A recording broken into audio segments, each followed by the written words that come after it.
성경 쉽게 읽어주는 라니입니다. 네, 오늘은 창세기 25장 읽어볼 거예요. 오늘의 제목은 아브라함의 자손입니다. 아브라함은 다시 아내를 맞아들였습니다.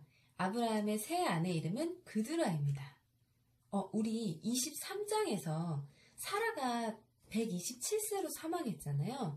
그러면은 이때 당시에 아브라함은 최소 137세 이상 됐다는 거거든요. 근데 새 아내를 또 맞았어요. 진짜 대단하죠. 그드라는 시므란과 욕산과 무단과 미디안과 이스박과 수아를 낳았습니다. 욕산은 스바와 드단의 아버지입니다. 드단의 자손은 아시리아 백성과 르드시 백성과 르음미 백성입니다. 미디안의 아들은 에바와 에벨과 한옥과 아비다와 엘다아입니다. 이들은 모두 그두라의 자손입니다. 그두라는 총 6명의 아들을 낳았네요. 그리고 그 중에서 욕산이랑 미디안이라는 사람 2명의 자손들의 이름만 거론됐고요.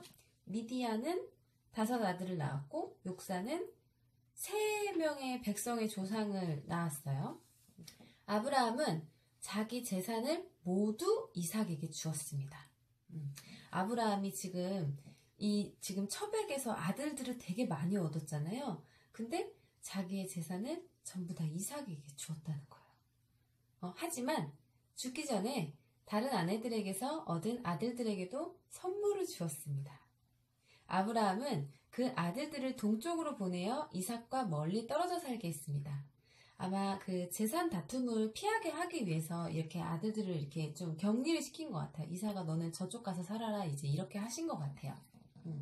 아브라함은 175살까지 살았습니다. 그러니까 재혼을 하고도 한 30-40년 산 거죠. 아브라함은 오랫동안 평안히 살다가 숨을 거두어 자기 조상들에게로 돌아갔습니다. 아브라함의 아들 이삭과 이스마엘은 아브라함을 막벨라 동굴에 장사 지냈습니다.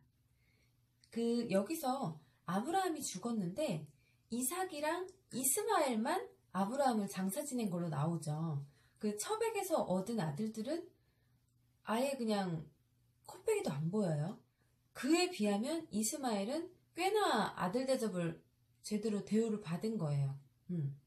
사실 첩이었잖아요. 하갈도. 이 동굴은 마므레 동쪽 에브론의 밭에 있었습니다. 에브론은 햇사람 소할의 아들이었습니다. 그 밭은 아브라함이 햇사람들에게서 산 밭이었습니다. 이거 기억나시죠? 전전편에서 그 에브론한테 아브라함이 엄청 바가지 써서 이 땅 산 거잖아요. 아브라함은 그곳에 아내 사라와 함께 묻혔습니다. 아브라함이 죽은 뒤에 하나님께서는 그의 아들 이삭에게 복을 주셨습니다. 이삭은 그때 부엘라 헤로이 근처에 살고 있었습니다. 이 부엘라 헤로이는 또 앞에 창세기 16장에 나왔던 장소예요. 혹시 기억나시나요? 하갈의 우물이라고 해서 그 하갈이 사라한테 학대받아가지고 도망치다가 이 부엘라 헤로이라는 이곳에서 여호와의 사자를 만났다는 이야기가 또 앞에 나왔었어요. 아브라함의 아들 이스마엘의 자손들은 이러합니다.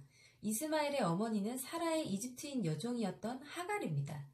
이스마엘의 아들들의 이름은 태어난 순서에 따르면 다음과 같습니다. 이스마엘의 맏아들은 느바요시고 그 아래로는 게달, 앗브엘, 밉삼, 미스마, 두마, 마사, 하닷, 데마, 여둘, 나비스, 게드마입니다. 이름들이 왜 이렇게 어려운지. 총 12명의 아들이에요. 이것은 이스마엘의 아들들 이름이며 또한 여러 마을에 사는 종족들의 12조상의 이름입니다. 이스마엘은 137살까지 살다가 숨을 거두어 조상들에게로 돌아갔습니다. 이스마엘의 자손들은 하윌라와 술 사이에서 살았습니다. 술은 이집트의 동쪽 아시리아로 가는 길에 있었습니다. 이스마엘의 자손들은 다른 형제들의 맞은편에 마주대하여 살았습니다.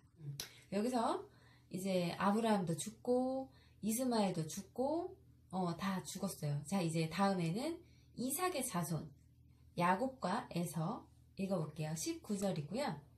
아브라함의 아들 이삭의 자손은 이러합니다. 이삭의 아버지는 아브라함입니다.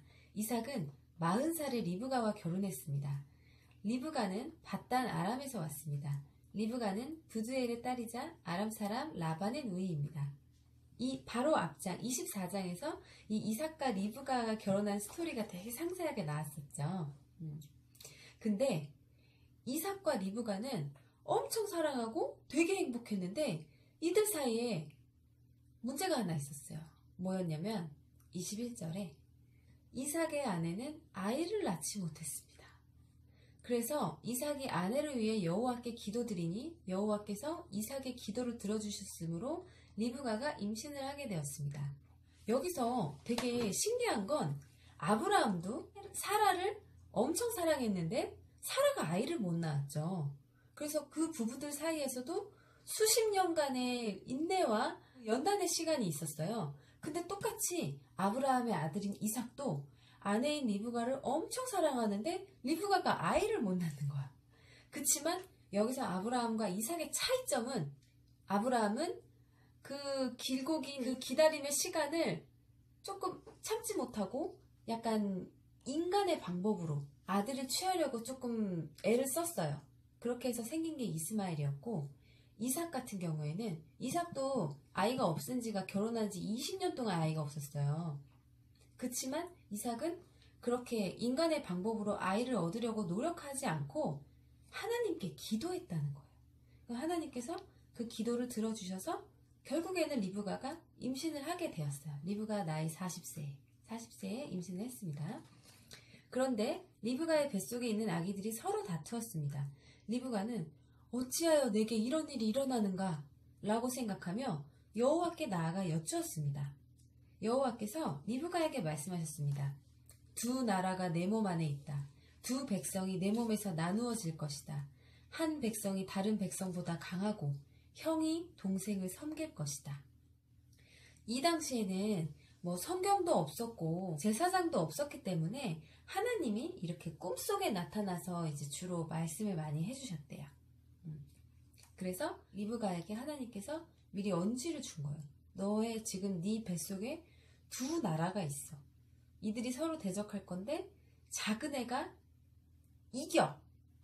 이렇게 말씀하신 거예요. 아이를 낳을 때가 되자 리브가는 쌍둥이를 낳았습니다. 먼저 나온 아이는 몸이 붉고 그 피부가 마치 털옷 같았습니다. 그래서 그 아이의 이름을 에서라고 지었습니다. 에서는 털이 많다는 뜻이래요. 나중에 나온 아이는 에서의 발꿈치를 붙잡고 있었으므로 그 아이의 이름을 야곱이라고 지었습니다.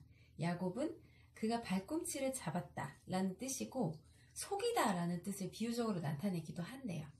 리브가가 아이를 낳았을 때 이삭의 나이는 60살이었습니다. 이 두 부부가 나이가 20살 차이 났거든요. 아이들이 자라 에서는 뛰어난 사냥꾼이 되었습니다. 그는 들판에 나가는 것을 좋아했습니다. 그러나 야곱은 조용한 사람이었으므로 장막에 머물러 있는 것을 좋아했습니다.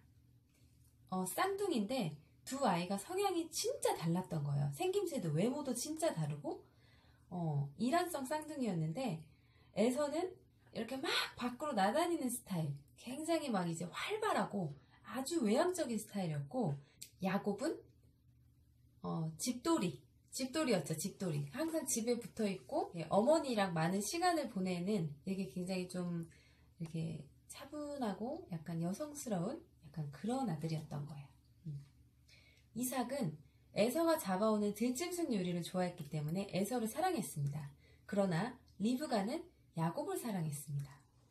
여기서 이 부부가 아이들을 편애를 해요. 둘 다 잘못된 건데 또 희한하게 이삭은 굉장히 좀 내성적인 사람이었거든요. 굉장히 이렇게 아버지의 말씀에 하나님 말씀에 순종하고 이렇게 좀 차분한 스타일이었어요. 그래서 약간 자기랑 상반된 막 활발하고 굉장히 외향적인 아들 에서에게 조금 더 매력을 느꼈던 것 같아요. 그리고 그가 사냥해온 동물을 요리해서 먹는 거를 참 좋아했대요. 육식파죠. 약간 저랑 비슷해요. 근데 리브가는 반면에 이삭과 다르게 굉장히 당차고 대찬 여자였거든요. 그래서 그때 리브가가 20살 때 엘리에셀이 찾아와가지고 우리 주인님이 어쩌고저쩌고 해가지고 당신 이 사람하고 결혼 좀 하십시다 했는데 그냥 곧장 알겠습니다 가겠습니다 하고 막 대차게 막 그 집을 나오잖아요. 그래서 리브가는 또 이렇게 좀 내성적이고 차분하고 이런 야곱의 좀 다정다감하고 이런 면이 조금 더 좋았었던 것 같아요. 그래서 이 두 부부가 서로 사랑하는 아이들이 이게 달랐고 굉장히 상당히 편애를 했었던 거예요. 어느 날 야곱이 죽을 끓이고 있는데 에서가 들판에서 사냥을 하고 돌아왔습니다. 에서는 몹시 배가 고파서 야곱에게 말했습니다. 그 붉은 죽을 좀 다오. 내가 배가 고프구나. 이것 때문에 에서는 붉은이란 뜻에서 에돔이라고 불리게 되었습니다. 그러니까 근데 그게 팥죽이었어요. 팥죽. 그 붉은 죽은 팥죽이었어요. 팥죽 먹고 싶다. 그러자 야곱이 말했습니다. 야곱은 이때다 싶었던 거예요. 왜냐면 에서가 너무 배고파하는 거를 이제 직감적으로 딱 눈치를 채고 뭔가 저 사람이 지금 이 죽을 굉장히 원하는데 뭔가 이거를 그냥 주긴 아깝고 딜을 해야겠다. 뭔가 이제 번뜩 아이디어가 떠올라가지고 야곱이 그랬어요. 먼저 나에게 맏아들의 권리를 파세요. 에서가 말했습니다. 배가 고파 죽겠는데 그까지 맏아들의 권리가 무슨 소용이냐? 여기서 이 맏아들의 권리라는 건 장자권을 얘기하는 거예요. 장자권은 이때 당시에 굉장히 중요한 거였거든요. 근데 에서는 되게 이게 단순하고 즉흥적이고 별로 이렇게 생각이 없어요. 그냥 배고프니까 일단 줘. 다 필요 없고 장자권 그래 가자. 이러면서 일단 배고프니까 밥 좀 먹자. 이런 거예요. 그래서 야곱이 다시 말했습니다. 그렇다면 그 권리를 나에게 주겠다고 약속하세요. 에서는 야곱에게 약속을 했습니다. 이렇게 에서는 맏아들의 권리를 야곱에게 팔았습니다. 그러자 야곱이 에서에게 빵과 죽을 주었습니다. 죽도 주고 빵도 줬어요. 굉장히 막 친절하게. 너무 좋으니까. 에서는 그것을 먹고 마신 다음에 자리에서 일어났습니다. 이처럼 에서는 맏아들의 권리를 대수롭지 않게 여겼습니다. 여기서 이 장자권이라는 거는 되게 중요하고 엄청난 특권이었거든요. 사실 재산의 대부분을 물려받을 수 있는 권리고 그 아버지의 뒤를 이어서 모든 땅이나 어떤 것의 새로운 주인이 되는 거예요. 그러니까 대단한 그런 권리였는데 왜 에서는 이 장자권을 그냥 가볍게 여겼느냐? 그 이유에 대해서는 이제 이런 추측들이 있는 거예요. 뭐냐면 이삭이 굉장히 하나님의 사람이었잖아요. 그 리브가도 마찬가지예요. 이 둘 다 굉장히 하나님을 열심히 섬기고 사랑하는 사람들이었는데, 그러니까 이제 당연히 나의 자녀들한테도 하나님에 대한 이야기를 평소에 이제 많이 이렇게 해줬던 거예요. 근데 야곱은 굉장히 그 이야기를 흥미롭게 들었고 하나님을 되게 사랑했어요. 하지만 에서는 별로 그냥 관심이 없었어요. 그렇지가 않았어요. 그냥 막 밖에 나다니는 거 좋아하고 사냥하는 거가 즐겁고 그랬던 사람이에요. 그러다 보니까 하나님께서 리브가에게 미리 얘기를 했었잖아요. 네 뱃속에 두 나라가 있는데 야곱의 후손이 좀 더 중요한 사람이 될 거라고 이미 이렇게 말씀을 하셨고 리브가는 그 말씀을 그냥 가볍게 여기지 않았던 거예요. 그래서 날 때부터 작은 놈에게 더욱더 애착이 이렇게 갔었던 거죠. 그래서 리브가가 야곱에게 그런 이야기를 자주 했던 거예요. 왜냐면 야곱은 항상 집에 있고 어머니를 돕고 이랬으니까 둘이 같이 있는 시간이 많잖아요. 그러니까 그런 이야기를 많이 이렇게 해줬던 거죠. 근데 야곱은 내가 진정한 하나님의 택함 받은 백성이고 언약의 상속자라고 어머니가 계속 자기한테 말씀을 하시는데 현실은 에서는 되게 힘도 세고 사냥도 잘하고 이때 당시에는 사냥을 잘하는 게 정말 엄청난 권력 같은 거였거든요. 하지만 야곱은 그냥 아무 힘도 없고 그냥 약간 마마보이처럼 집에서 그냥 엄마 옆에만 붙어있는 되게 왜소한 그런 남자였단 말이에요. 그리고 아버지는 에서만 예뻐하고 실제로 장자권도 에서에게 있는걸. 에서가 첫째니까요. 그래서 야곱이 너무나 이제 그 말씀에 대한 그 소원을 갈망한 나머지 이 장자권이 너무 갖고 싶은 거예요. 그래서 살짝 에서를 떠봤는데 웬걸? 바로 낚였죠. 너무 쉽게 장자권을 획득한 거예요. 근데 반대로 에서는 그 장자의 명분이라는 귀한 하나님의 비밀을 깨닫지를 못했기 때문에 그걸 그냥 가볍게 여겨서 야곱에게 그냥 쉽게 내어줬어요. 그래서 오늘 말씀의 교훈은 이게 제가 생각할 땐 그래요. 이렇게 보통 준비된 사람들은 항상 어떤 기회가 왔을 때 그 기회를 잘 잡잖아요. 근데 반면에 준비가 안 된 사람들은 어떤 좋은 기회가 와도 그게 좋은 기회인지조차 모르고 그냥 이렇게 흘려보내는 경우가 많이 있죠. 요즘에 저는 그 되게 화제가 되고 있는 골목식당이라는 프로그램 있잖아요. 가끔 그걸 보면서 그런 생각을 많이 해요. 그 프로그램에 나와서 굉장히 잘된 사장님들도 계시고 많이 또 욕먹는 사장님도 계시잖아요. 그게 그 준비가 되어 있고 안 되어 있고의 약간 차이인 것 같아요. 그래서 이런 골목식당이라는 TV 프로그램에 출연을 하게 되는 어떤 황금 같은 기회가 왔을 때 그 기회를 이용해서 날개를 달고 날아가느냐 아니면 그냥 흐지부지 그 기회를 날려버리느냐.